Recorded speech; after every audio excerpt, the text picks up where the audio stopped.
सुनील जी, आपके पास आता हूं मैं। आपने केतन भाई की बात भी सुनी और हिमांशु जी की बात भी सुनी।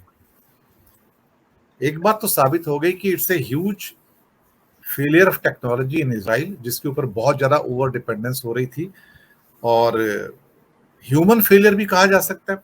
मैं समझता हूं कि जो ह्यूमन जो कवायद होती हैं सारी, जो जासूसी करने की, बाकी वो ज्यादा पुख्ता होती हैं।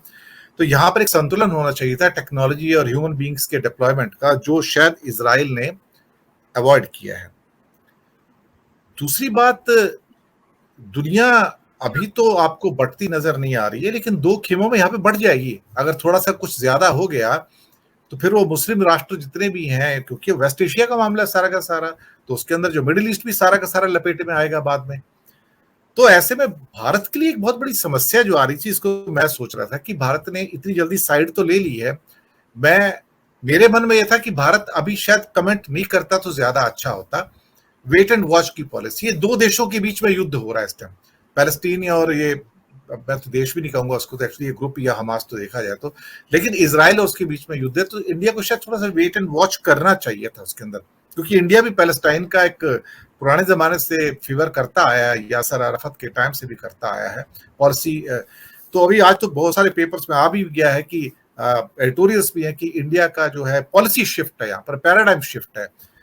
तो क्या यहाँ पर इमीडिएटली हम जो रिएक्टिव मोड में आ गए इजराइल के मसले पे, तो क्या हमें थोड़ा वेट एंड वॉच नहीं करना चाहिए था? और आप पूरे परिदृश्य को किस रूप में देखते हैं सुनील शुक्ला जी? धन्यवाद दिनेश जी। मैं तो आपकी इस बात से मैं सहमत हूं कि भारत को अभी तत्काल रिएक्शन नहीं देना चाहिए था। सवाल ये भी है कि भारत उन देशों में है, माने भारत गैर इस्लामिक अंतिम राष्ट्र है जिसने इजराइल को मान्यता दी थी।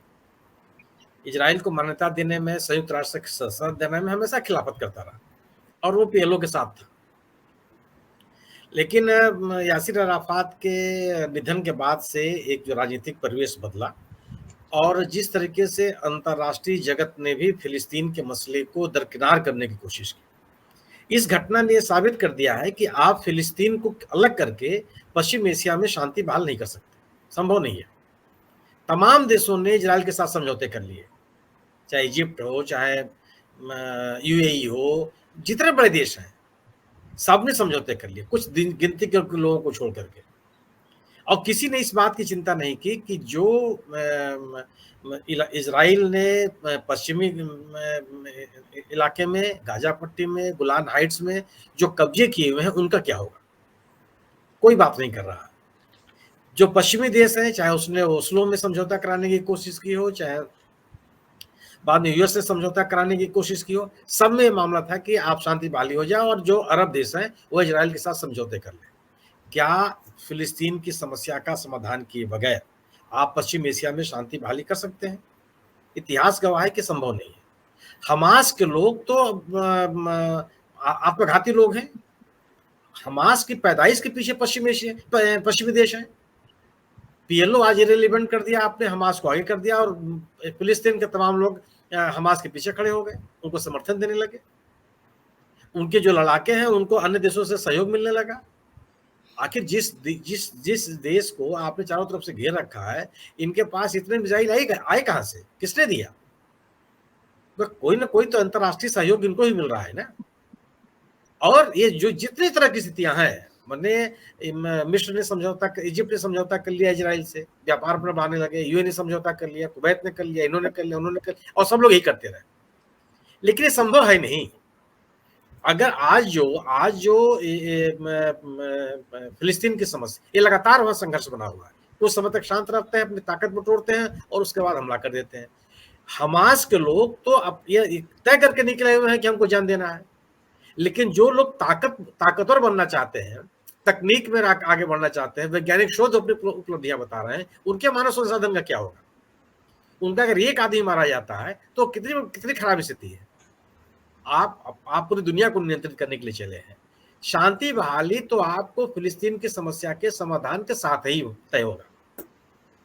और इजराइल को भी जो उसने तरीका अपना रखा है, जो उसने घुसपैठ कर रखे हैं चारों तरफ, उसके बारे में उसको सोचना होगा। ये संभव ही नहीं है कि आप डरा करके कोई समझौता कर लें या लोगों को शांत कर लें। उनके लिए भी जीवन का सवाल है कि आखिर यरूशलेम की पर केवल इजराइल का कब्जा कैसे हो सकता है? वहां पे धार्मिक और सांस्कृतिक संघर्ष क्यों नहीं होगा? यरूशलेम पर इस्लाम के लोग कब्जा कर रहे हैं, दावा कर रहे हैं, यहूदी भी दावा कर रहे हैं, क्रिश्चियंस भी दावा कर रहे हैं, तो कोई एक देश उस पर कब्जा कैसे कर सकता है? और इसका समाधान अंतर्राष्ट्रीय स्तर पर क्यों नहीं होना चाहिए? या ये सवाल इसका नहीं है कि ये इजराइल का या तकनीकी फेल्योर है या मानवीय गलतियां हुई हैं। सवाल है कितना बड़ा नुकसान है आपका और पूरी दुनिया के पैमाने पर किस तरह का क्या शांति है। हालांकि मैं अब अच्छा, यह केवल स्थिति नहीं रह गई है ना पश्चिम एशिया में कि केवल वहां पे यूएस मौजूद है और रूस मौजूद है, अब तो चीन भी मौजूद है। चीन किसके साथ जाएगा, किसको सहयोग करेगा? स्थितियां बहुत विकृत हो जाएंगी। और जो हालात इस समय रूस और यूक्रेन को यही समझ रखा था रूस ने कि हम बस 2 घंटे में लड़ाई खत्म कर लेंगे, हो पा रहा है क्या? अगर आप शांति बहाली चाहते हैं, मानवता के पक्ष में खड़े हैं, अगर आप तो लोगों को फिलिस्तीन के मामले का समाधान करना ही करना होगा, इसके बगैर नहीं कर सकते हैं। अपने संदर्भ में जो बात कर रहे हैं, ये देखिए, चाहे खालिस्तान का मुद्दा हो, जिस तरीके से इजराइल के मुद्दे को लेकर के जो आईटी सेल के लोगों ने रिएक्ट किया है और जिस तरीके की शब्दावली का प्रयोग किया, मतलब वही शब्दावली है जो रमेश बिधुड़ी ने बीएसपी नेता के लिए किया था, उस तरह की शब्दावली में आप बात कर रहे हैं। तो ये इस तरह की इन घटनाओं से पोलराइजेशन किस तरह बनती है? आपको यह भी इस घटना से यह भी संदेश जाता है कि आप संघर्ष को बनाए रख करके शांति खरीद नहीं सकते, आप कितने भी ताकतवर हो जाए। आपको संघर्ष की स्थितियां खत्म करनी पड़ेंगी अगर आप चाहते हैं कि देश में, समाज में शांति हो। आक्रामक होकर के, लोगों को चिढ़ा करके और दबाव में ला करके या डर पैदा करके आप शांति को खरीद नहीं सकते, संभव ही नहीं है। ये घटना इस बात का भी गवाह है। तो जो आप राष्ट्रवाद का एक आर्टिफिशियल नैरेटिव डेवलप करने का सत्तारूढ़ दल के लोग अगर प्रयास कर रहे हैं तो होने वाला नहीं है। क्योंकि ये लोग भी तो अगर आप जिनको आप टारगेट करके बताना चाहते हैं कि उन्होंने बहुत जबरदस्त जवाब दे दिया। क्या जवाब दे दिया? आप कितने मारे गए? अगर ये होता कि आपका कोई ह्यूमन लॉस नहीं होता और जितने भी इनके हमले थे आप उसको निष्प्रभावी कर देते, बात समझ में आती कि बहुत ताकतवर है आप। लेकिन अगर आप संघर्ष को बढ़ावा देंगे तो आपको नुकसान उठाना पड़ेगा, और आपका नुकसान ज्यादा नुकसान है, इसलिए कि आप चाहते हैं कि हम सुरक्षित हों, इसलिए दुनिया भर के आप सुरक्षा के उपाय अपनाते हैं। हमास के लोग तो कहते हैं कि हम आत्मघाती लोग हैं, आत्मघाती के रूप में लोगों का वो भर्ती करते हैं लोगों को, तो ये उनका नारा है और लोग उनके अपने देश में इस बात का समर्थन है। और आप ये बताइए कि अगर आप गोलान पहाड़ियों से हटने के लिए तैयार नहीं है, पश्चिमी किनारे से हटने के लिए तैयार नहीं है, गाजा पट्टी में आप घुसते चले जाएंगे, तो कैसे शांति बहाली हो सकती है? तो कौन सा तरीका? क्या दबाव बना के शांति बहाली कर लेंगे आप? वो तो दौर आने वाला नहीं है। और जिस तरीके से लगातार विफल हुए हैं शांति समझौते, इस पर भी पश्चिमी देशों को और इजराइल को सोचना पड़ेगा कि यह आप मतलब अगर पीएलओ की गतिविधियों को, पीएलओ के साथ जो पीएलओ ने तो समझौता किया कि नहीं किया? हमास के लोगों ने भी तो कहा था कि हम आक्रमण नहीं करेंगे, हम हथियारों का प्रयोग नहीं करेंगे। लेकिन आपने क्या किया? आप अपने जो घुसपैठ के जो तरीके हैं उसको आपने बंद नहीं किया, लगातार चल रहा है वो। लोगों ने इस पर फिलिस्तीन के लोगों ने और अन्य देशों ने इस पर रिएक्ट भी किया है, लेकिन इजराइल अपनी गतिविधियों से बाज नहीं आ रहा है। तो मेरा अपना मानना यह है कि इजराइल की नीतियां भी बहुत सारी जिम्मेदार हैं और पश्चिमी देशों की भी नीतियां जिम्मेदार हैं।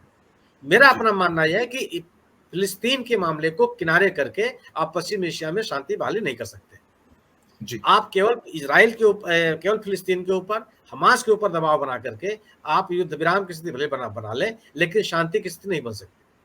और मेरा अपना ही मानना है कि जो अपने देश की बात आपने की कि अंतर्राष्ट्रीय मामलों को अगर अंदरूनी राजनीति में उसका दुरुपयोग करने का प्रयास किया जाएगा तो मुझे नहीं लगता कि सत्तारूढ़ दल को उसका लाभ मिलने वाला है।